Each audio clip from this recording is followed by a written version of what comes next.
पूजनीय संत समाज, धर्म प्रेमी बंधुओं, श्रद्धा मूर्ति देवियों, अभी हम बहुत सुंदर ढंग से भजन और सुंदर विचारों से लाभान्वित हुए। कहने को कुछ बाकी नहीं रहता। सद्गुरु कबीर विचारधारा में उनके कथन में छोटी सी वाणी, साखी, दोहे, किसी को भी जब हम याद करते हैं, उसके भाव को समझते हैं, तो कल्याण की सामग्री हमें भरपूर मिल जाती है। जीवन में फिर और भटकने की जरूरत नहीं रह जाती। बस उसी की व्याख्या करते जाओ, आचरण करते जाओ, रास्ता क्लियर होता चला जाता है, साफ होता चला जाता है। करने की देरी रहती है, समझ लेने के बाद फिर उसका आचरण करना एक मेहनत का कार्य रहता है। आचरण हो गया तो फल लग जाते हैं, और फल लग गया तो क्या चाहिए, उसी में हम तृप्त होते हैं। जब तक बातों का, ज्ञान का आचरण नहीं किया जाता है, तब तक उसका फल नहीं मिलता है। फल उसका जो संतोष, शांति, उत्साह, आनंद, प्रसन्नता, ये नहीं आ पाती है मन में। सदैव संदेह बना रहता है। मन कहीं ना कहीं दुविधाओं में पड़ा रहता है। इसलिए हम ज्ञान का आचरण करें। जब आचरण करते हैं तो हर प्रकार से जीवन में सरलता भी आती है, और जीते जी हम सफलता महसूस करते हैं। किन बातों को लेकर के हम चल रहे हैं, सत्संग में क्या सुने हैं, उन बातों को मनन चिंतन होना चाहिए। एकांत में बैठें और विचार करें। सभी महापुरुषों ने इस पर जोर दिया है। सद्गुरु कबीर का तो ये उनके कथन में बहुतायत शब्द आता है, विचार करो, विचार करो, करो विचार तो सब दुख जाई, बिना विचारे जो करे सो पाछे पछताए, कर विचार विकार परिहर तरण तारण सोए। ऐसे बहुत शब्द हैं। बीजक में वे सबसे विचार करने के लिए कहते हैं, सामान्य जनता के लिए कहते हैं, ज्ञानियों के लिए कहते हैं।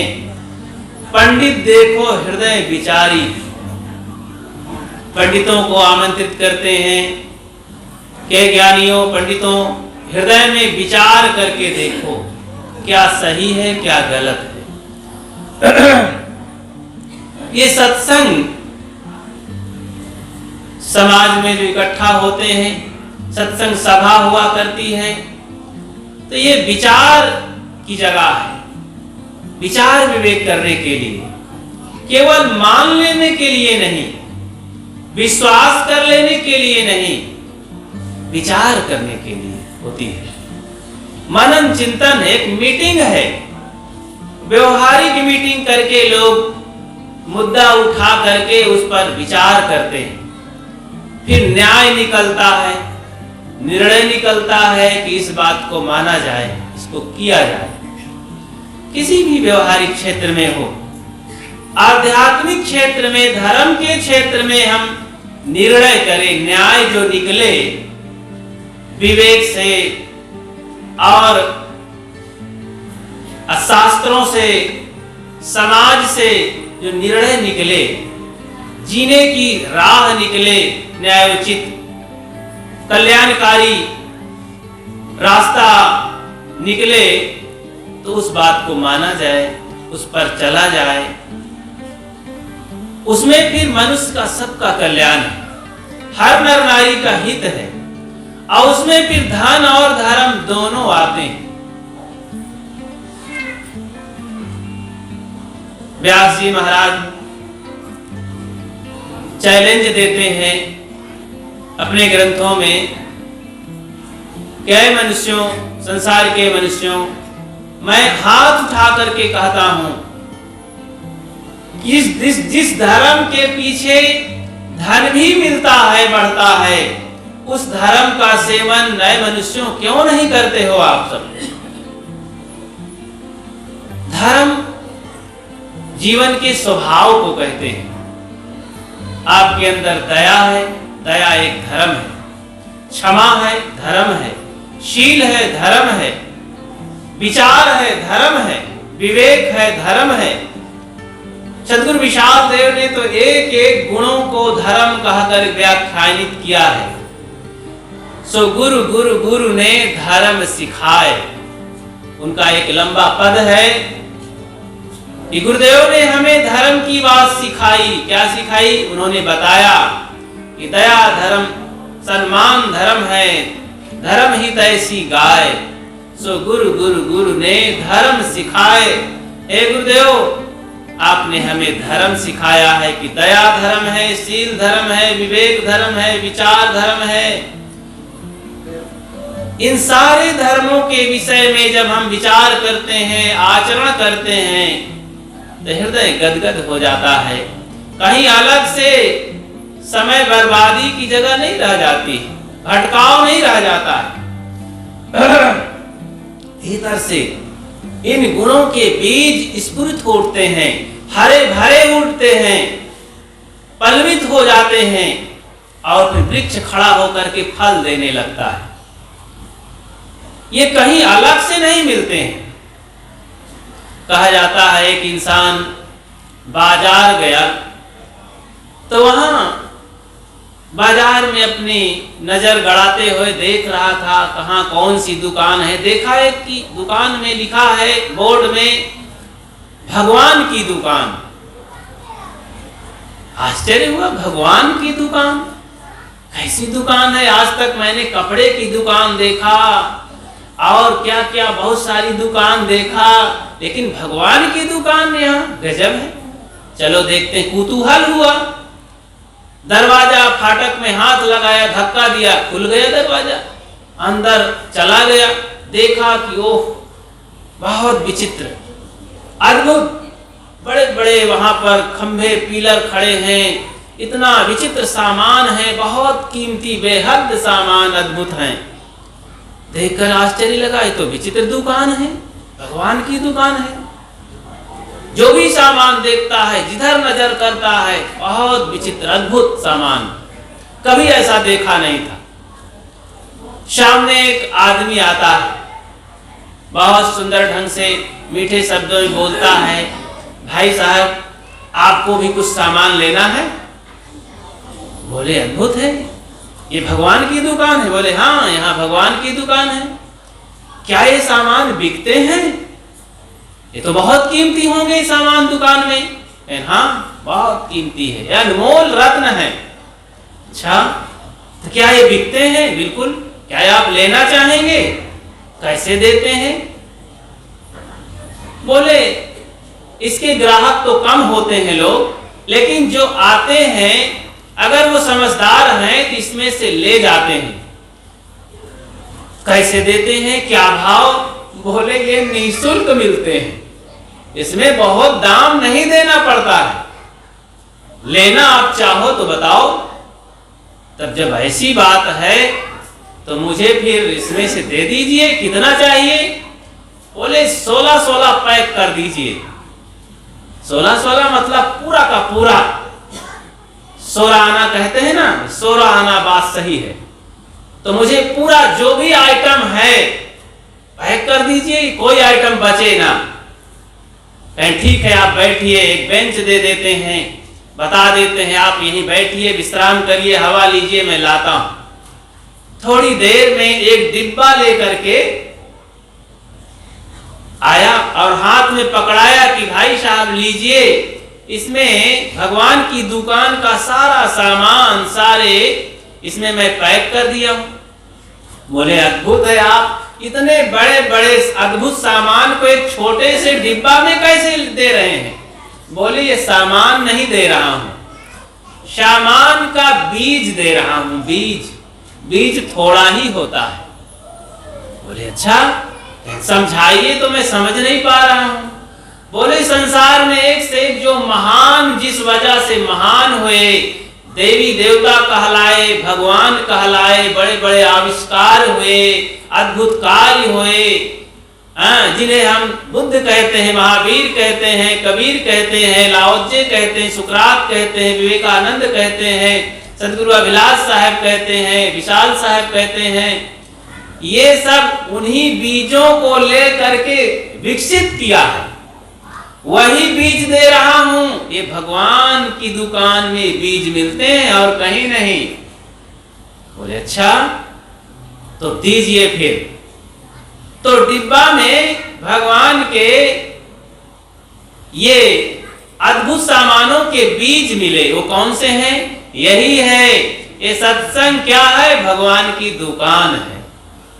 यहां पर भगवान की दुकान में सुंदर सुंदर विकसित करने के बीज मिलते हैं।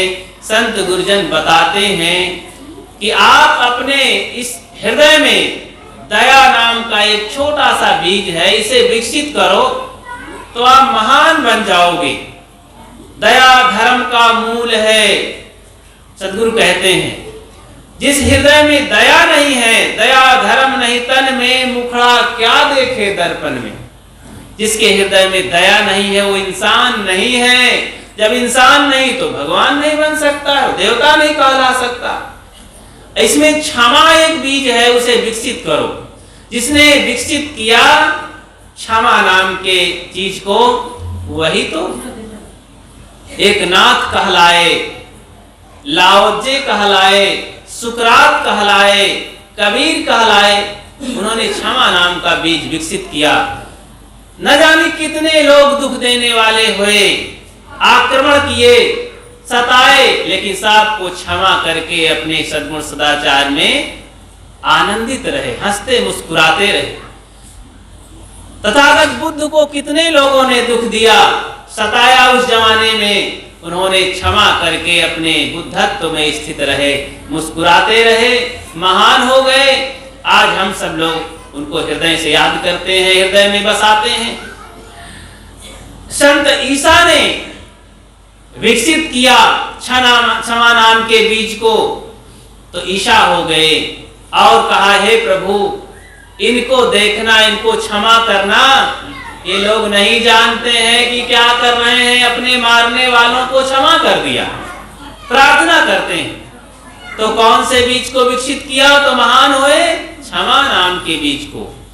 तो ऐसे ही दया, क्षमा, शील, संतोष, धीर, विचार, भक्ति, इन सारे जो बीज है भीतर, ये प्रकृति की ओर से हमें मिले। इनको विकसित करना है, स्फुरित करना है, हरा भरा करना है। इसके लिए संत युक्ति देते हैं, फार्मूले बताते हैं और युक्ति से ही मुक्ति मिलती है। तो हमें इन बीजों को जागृत करके, हरा भरा करके हम मुक्ति को पा सकते हैं, शांति को पा सकते हैं, हंसते और मुस्कुराते हो जाते हैं, इंसान बन जाते हैं। जब इंसान बन गए तो भगवान, ईश्वर, परमात्मा, देवी देवता बनने में फिर कोई कोर कसर नहीं रहती है।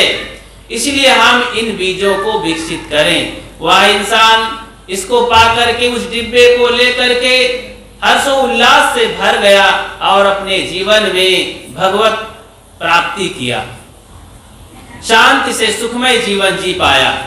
तो हम सब लोगों की भगवान की दुकान मिली है। ये सत्संग सरोवर मिला है, काग से हंस बनने के लिए, निर्धन से धनी बनने के लिए, दुर्गुणी से सद्गुण बनने के लिए, शैतान से भगवान बनने के लिए, देवता बनने के लिए ये सत्संग रूपी बाजार मिली है, भगवान की दुकान है। इसलिए हर समय इस दुकान में आए और इस देवता बनने की, सुख शांति बनने की जो बीज हैं, अद्भुत बीज हैं, इनको लें और जगाएं, विकसित करें।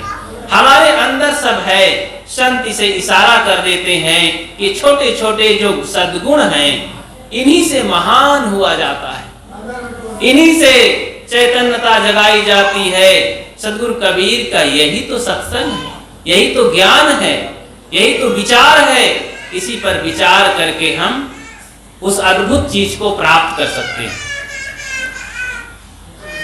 इसके लिए हम व्यवहारिक क्षेत्र में अपने और परमार्थिक क्षेत्र में, दोनों क्षेत्रों में सरल और कर्मशील होना पड़ेगा। आलस्य को छोड़कर, संदेह को छोड़कर, दुविधाओं को छोड़ करके हमें सरल सहज जीना होगा। व्यवहारिक क्षेत्र में जहां हम रह रहे हैं, जिस परिवार में, जिस समाज में, थोड़ा अच्छे विचारों से, ऊंची दृष्टि से सोच विचार रखें। अपने रहन सहन को, अपने बोध विचार, अपने खान पान को मनुष्यता के ढंग से, मानवीय ढंग से हम अपना आरंभ करें। रहन सहन भी बनाएं, खान पान भी बनाएं, व्यवहार करें। लोगों के सामने जब हम बोले तो वहां पर तीन तरह की बातें होती हैं। एक तो तानाशाही बातें होती हैं और दूसरी बातें होती है लिखी पढ़ी की बातें, कहा कुही की बातें होती हैं। किसी से सीख लिए, परंपरागत स्वभाव बन गया, बोल दिए, तो इसमें ज्यादा सफलता मिलने वाली नहीं है। तीसरी मानवीय बातें होती है, मानवीय ढंग होता है, मानवीय रस्मों रिवाज होता है। तो मानवीय ढंग से जब हम व्यवहार करते हैं, सामने पेश आते हैं लोगों के, तो हम लोगों के हृदय में बस जाते हैं, दिल से दिल मिल जाता है और लोग याद करते हैं और हम सफल हो जाते हैं, अपने कार्य में वहां पर सफल होते हैं। इसलिए मानवीय ढंग से काम करें। हम रास्ते जा रहे हैं, किसी के द्वारा हमें दुख पहुंच गया और हम वहां पर तानाशाही ढंग से पेश हो सकते हैं, अकड़ करके खड़े हो सकते हैं, बेवकूफ कहीं का दिखता नहीं है, अभी मजा चखाता हूं, इस ढंग से भी पेश हो सकते हैं। तो वहां पर समस्या तो दोनों तरफ बढ़ सकती है। दूसरी बात है, दूसरे ढंग से थोड़ा आंख दिखा दे, चुप रहे और कुछ मुख से कटु कुठार बोल दे अथवा सह ले, ये भी बात कोई बड़ी नहीं हुई। तीसरी बात है मानवीय ढंग से वहां पर विचार करें और बोले, कोई बात नहीं भाई साहब, ठीक है जाइए, कोई परेशानी नहीं, हो जाता है रास्ते में, कहीं धूल गड्ढा हो जाती है, कहीं हल्ला गुल्ला हो जाता है, धक्का मुक्की हो जाता है, कोई बात नहीं, होता रहता है। शान करके मुस्कुरा दे, वो भी मुस्कुरा देगा और पछताएगा कि मैंने गलत किया इस इंसान के साथ, और याद रखेगा, सुधार भी सकता है कि अगले बार मैं कहीं ऐसा यात्रा करूंगा तो सावधान रहूंगा, किसी भाई को दुख पहुंचाने की भावना नहीं रखूंगा, ऐसा करना गलत है। तो ये मानवीय ढंग से स्वयं आनंद मिलता है और दूसरे को भी आनंद मिलता है।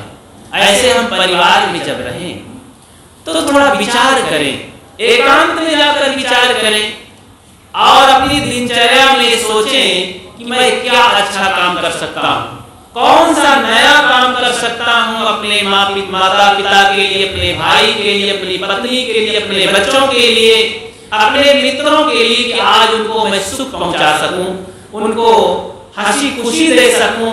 कौन सा ऐसा कार्य है, कौन सा ऐसा तरीका है, कुछ रोज नया नया सोचना चाहिए, नए फार्मूले के साथ अपनी जिंदगी और दिन बिताना चाहिए।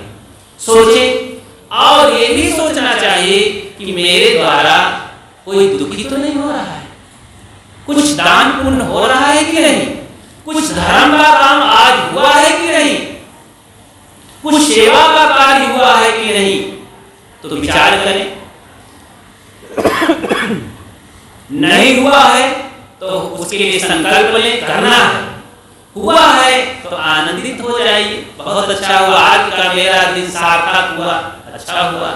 ये छोटे छोटे नुस्खे हैं, इन युक्तियों से, इन नुस्खों से अगर हम जिंदगी जीते हैं तो व्यवहार परमार्थ दोनों होता है। विशेष विचारक बताते हैं कि लोग जैसे धन कमाते हैं, धन कमाने का फार्मूला नया नया नहीं खोजते हैं, पुराने ढंग से खोजते हैं, धन नहीं कमा पाते, बुद्धि से नहीं खोजते हैं, नहीं कमा पाते हैं। बहुत मेहनत करके, अथक पसीना बहा करके भी जैसा तैसा रह जाते हैं। तो आखिर क्या तरीका है? पैसा कमाने के लिए पैसे के बीज बोना चाहिए। अब आप कहेंगे पैसे के बीज भी होते हैं क्या? एक किसान खेत में गया तो सिक्का छींट दिया, जामेगा उगेगा? ऐसा नहीं होता कि नोट आप खेत में डाल दीजिए, वो तो खराब हो जाएगा।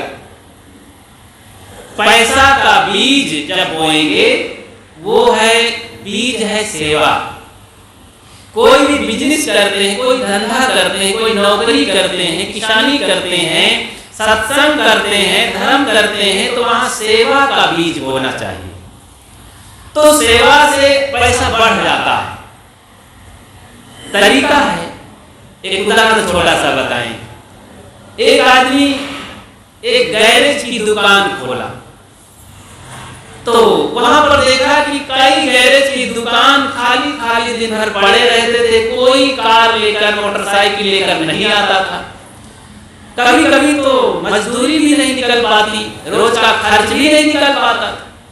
एक आदमी नया तरीका सोचा, मैं थोड़ा देखता हूं, दुकान खोल करके, और जैसे ही एक बाबूजी आए, कार खड़ी किए, तो सबसे पहले सलूट मारता है, मुस्कुराता है, आइए बाबूजी बैठिए, कुर्सी देता है, बैठता है, और अपने हाथ से उसकी गाड़ी को साफ कर देता है वो इंसान। अब शीशा साफ कर देता है, पानी मार करके थोड़ा पोंछ देता है। अब मालिक बैठे बैठे, बाबूजी तो खुश हो जाते हैं, गए थे तेल भराने, अरे वहां कुछ रिपेयरिंग करवाने, अब वो गाड़ी साफ कर रहा है, बिना कहे ही हवा डाल देता है। अभी पूछा भी नहीं कि क्या गड़बड़ी है, हवा डाल दिया, पहुंच दिया। और फिर कहता है, सर जी अगर आपकी आज्ञा हो तो अंदर से मैं पहुंच सकता हूं, आंधी धूल में गाड़ी में धूल चली गई है, और अंदर से शीशा कांच उसका गंदा है। बाबूजी बहुत खुश हो जाते हैं और फिर अपनी बात बताते हैं कि ठीक है आप साफ कर लीजिए, और थोड़ा अंदर से ये सामान जिसका बिगड़ा है आप मेंटेन कर लीजिए। बस फिर क्या, खोल के तुरंत बढ़िया बनाते हैं और गाड़ी को चमका करके ठीक कर देते हैं। ठीक है सर जी, नमस्ते करते हैं, बोले आप इसका ये थोड़ा सा बिल हुआ, बता देते हैं। बाबूजी बिना कुछ पूछे ही पैसा दे देते हैं। मन में बात चली जाती है, कितना अच्छा इंसान, मुस्कुराते हुए विदाई देता है, ठीक है फिर से आइएगा बाबूजी। अब वो आदमी बहुत दूर का था, वो कभी नहीं आता दुकान पर, अचानक आ गया था, यात्रा में था। अब वो यात्रा करने के दौरान, अपनी ऑफिस में जाने के दौरान बताया कि मैं उसकी दुकान में 50 गैलन तेल भरवाया था करके अपनी जिंदगी में, जब तक ड्यूटी किया था। और फिर इस तरह से उसकी दुकान में मैं देखा कि भीड़ पर भीड़ लगी रहती थी, 10 गाड़ियां खड़ी रहती थी, और तो वीरान पड़े रहते थे। तो मैं सोचा ये क्या बात है आखिर। तो याद किया कि जब मैं पहली बार आया था तो इसने क्या किया था, वही सलूक, वही व्यवहार सभी इंसान के साथ करता है।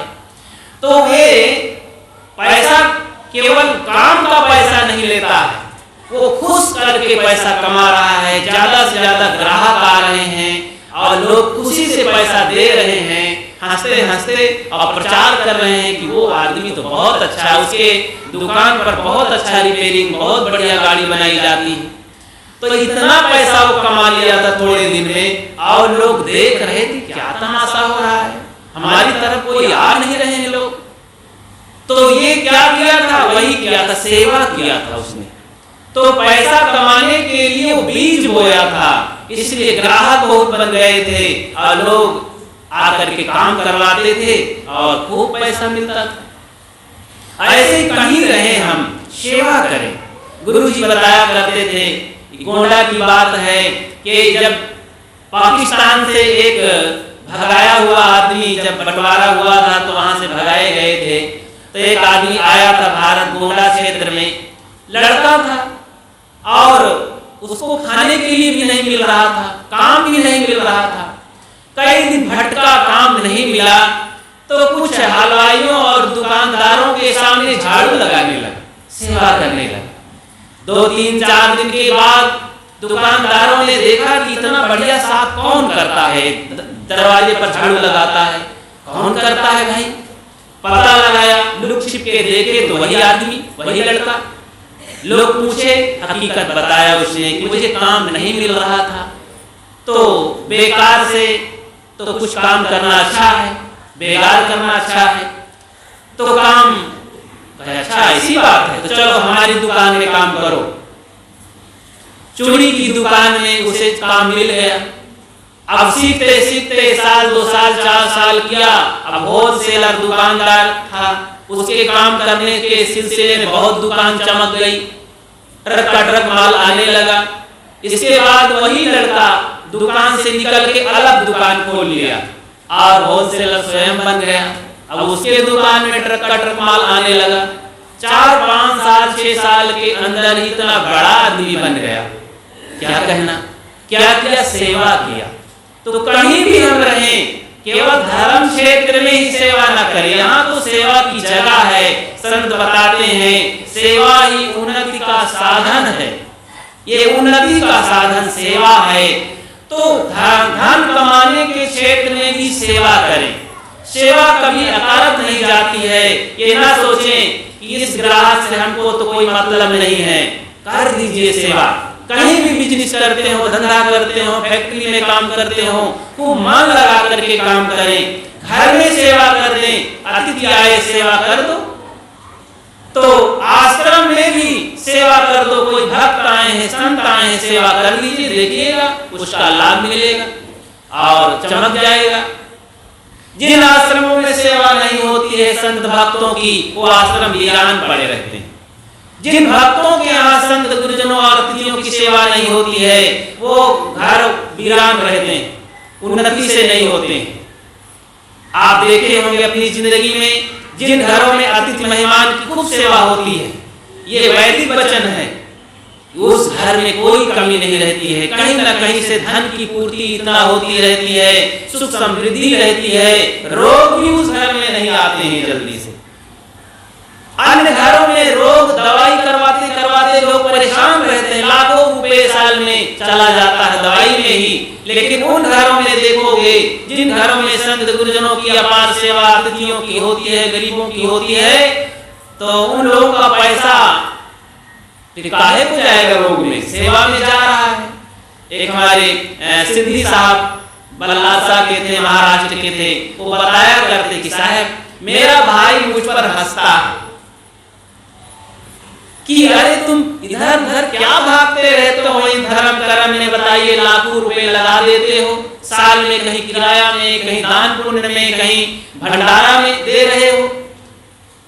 कहा साहब हम पर हंसते हैं लेकिन कोई बात नहीं, लेकिन हम देखते हैं कि हमारा भाई तो घर में ही बैठा रहता है, 1 लाख 2 लाख तो दवाई में खर्च करता है, कहीं पत्नी बीमार है तो कहीं स्वयं बीमार है, कहीं नाना प्रकार की बीमारी में, कहीं छुट्टी ही नहीं पाते हैं। और हम बीमार जरूर हैं लेकिन यात्रा करते हैं, कहीं संतों के सत्संग में जा रहे हैं, वहां जा रहे हैं संत दर्शन करने, वहां सत्संग में गए हैं, वहां दे रहे हैं, हर जगह तो हमारा धन इसी में खर्च होता है। दवाई में साहब ज्यादा नहीं खर्च करते, चाहे कष्ट झेल ले। तो उनकी बात सुनकर के बड़ा अच्छा लगा, भाई बहुत बढ़िया बात है। तो इसीलिए हम सेवा करें, तो हर दिशा में सेवा उन्नति का साधन है। खूब सेवा का भाव सभी नर नारियों को चाहे बनाए रखें, परिवार में रहें, समाज में रहें, कहीं रहें, दुकान बिजनेस में रहें, सेवा रखें। तो धर्म और धन दोनों तरफ बढ़ने में हम सेवा सीखें और ये उन्नति का हमारे साधन है। खूब उन्नतशील बने, इससे हमारा दोनों पक्ष, दोनों पहलू सुंदर बनता है, मजबूत बनता है और हम दोनों ढंग से खुशहाल जिंदगी जीने में कामयाब होते हैं। इसलिए हम व्यवहार परमार्थ अपना अच्छा बनाएं। अपनी बात को मैं विराम देता हूँ। बोलिए सद्गुरु देव की जय।